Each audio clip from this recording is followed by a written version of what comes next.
Hello friends, स्वागत है आपका मेरी कहानियों की दुनिया में। आज मैं आपके लिए जो कहानी लेकर आई हूँ वो है ये तो मेरे बेटे को मुझसे छीन रही है। शुरू करें। राहुल और नीलम की शादी को 1 साल हुआ था। सरोज जी जितने अरमान से नीलम को बहू बनाकर लाई थी, ना जाने क्यों सास बनते ही उससे ज्यादा कड़वाहट उनके मन में आ गई थी। पता नहीं ऐसा क्यों होता है कि सास बनते ही औरत दूसरी औरत के प्रति इतनी रूखी और कठोर हो जाती है। सुबह उठते ही सरोज जी नीलम के कामों में कमी निकालना शुरू कर देते। फिर भी राहुल नीलम को समझाता कि माँ है, उनकी आदत तो बदल नहीं सकते, लेकिन उनके हिसाब से अपने को थोड़ा बदल सकते हैं। नीलम भी राहुल का साथ पाकर दोगुने जोश से माँ की बातों को नजरअंदाज करके उनकी सेवा में लग जाती। उसकी अपनी माँ ने भी तो यही सिखाया था कि बड़ों की बातों का बुरा नहीं मानते, लेकिन कहते हैं ना, कभी कभी किसी बात की अति भी दुखदाई हो जाती है। रोज रोज की चिक चिक से दुखी होकर आखिर राहुल ने अपना ट्रांसफर दूसरे शहर में करा लिया। अब नीलम खुश थी कि अपनी मनमर्जी से रहेगी, तानों भरे दिन और रात नहीं होंगे। सरोज जी ने भी नीलम के जाने का सुनकर घर में खूब हंगामा किया कि ये तो मेरे बेटे को मुझसे छीन रही है, लेकिन राहुल के फैसले ने उन्हें चुप रहने पर मजबूर कर दिया।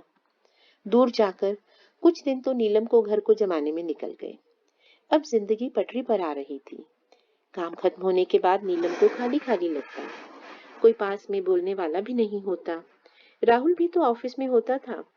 अब उसे अपनी सासू माँ की याद आने लगी। भले ही ताने देती थी, लेकिन एक माँ की तरह उसका ध्यान भी रखती थी। घर की जिम्मेदारी उन्होंने ही ले रखी थी। राहुल भी कभी वक्त बेवक्त आता तो उसके साथ बैठकर इंतजार भी करती, और कभी उसकी तबीयत खराब होती तो खाना भी सासू माँ ही परोस देती थी। हमेशा अपनी पसंद की साड़ी पहनने को मजबूर करती, लेकिन उसका भी एक सुकून था।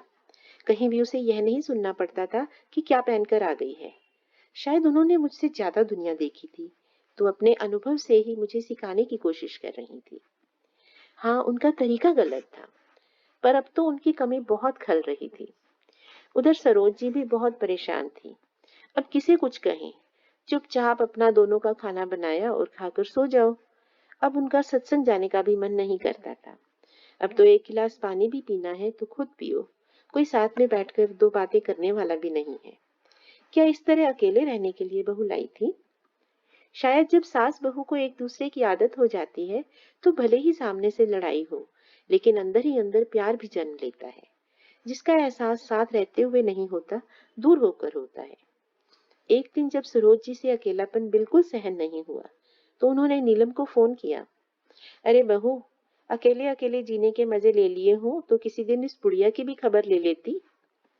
एक तो मेरे बेटे को मुझसे दूर कर दिया और खुद भी मुझे अकेला छोड़कर चली गई।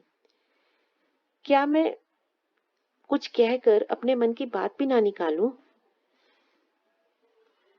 तुझे एक दिन भी नहीं लगा कि बुढ़िया वहां अकेली कैसे जी रही है? कहते कहते सरोज जी की आंखों से आंसू बहने लगे। सासू माँ की आवाज सुनकर नीलम की आंख से भी आंसू निकल आए। माँ, आपकी बहुत कमी महसूस होती है। यहाँ आकर माँ के प्यार को तरस गई हूँ। आप यहीं आ जाओ ना हमारे पास, एक साथ ही रहेंगे। इस पर वो बोली, ना बहू, वहां तो नहीं आ सकती। यहाँ तुम्हारे ससुर जी का भी काम है। तुम्हें मेरी याद आई, यही बहुत है। मुझसे फोन पर बात कर लिया कर। हम दोनों दूर हैं तो क्या हुआ, एक दूसरे की कमी हमें खलने लगी, और देखो, ये दूरियां हमें नजदीक ले आई। पास रहकर हमें एक दूसरे की वैल्यू नहीं आ रही थी। हम दूर रहकर नजदीक है, वो ज्यादा अच्छा है। कम से कम हमारे मन में एक दूसरे के लिए सम्मान और प्यार तो बढ़ गया, जो साथ रहकर नहीं हो पा रहा था। कभी कभी रिश्तों को मजबूत करने के लिए दूरियां जरूरी हो जाती हैं। मौका मिलते ही मैं भी जरूर आऊंगी। सरोज जी का दर्द छलका। इस पर वो बोली, सासू माँ, आप सही कह रही हो।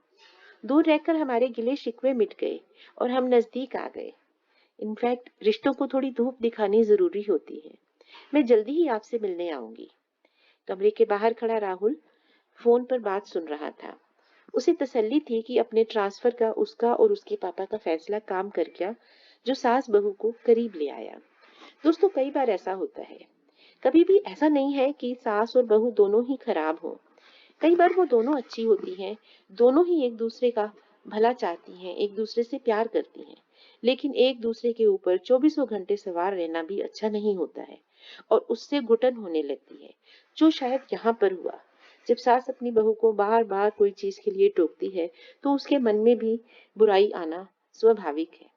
लेकिन यहाँ पर सास ने बड़प्पन दिखाया और खुद ही अपनी बहू को फोन किया। चाहे एक दो ताने भी मारे, लेकिन असल में उसने अपने दिल की बात कही कि उसे अपने बेटे बहू की बहुत याद आती है और वो उनके साथ ही रहना चाहती है। उधर बहू को भी अलग रह के ये समझ में आ गया कि साथ में रहने में उसकी ही भलाई है। मिलजुल कर काम हो जाता है, कोई बात करने वाला होता है, कोई सलाह देने वाला होता है। तो जब दोनों का स्वभाव अच्छा है, दोनों एक दूसरे को प्यार करती हैं, तो आपस में मिलके रहना ही अच्छा होगा। और शायद कुछ समय बाद राहुल भी वापस अपने शहर में ट्रांसफर ले लेगा। तो इस तरह इस कहानी का सुखद अंत हुआ। धन्यवाद दोस्तों। अगर आपको ये कहानियाँ पसंद हैं तो प्लीज़ लाइक, शेयर और subscribe my channel. Thank you.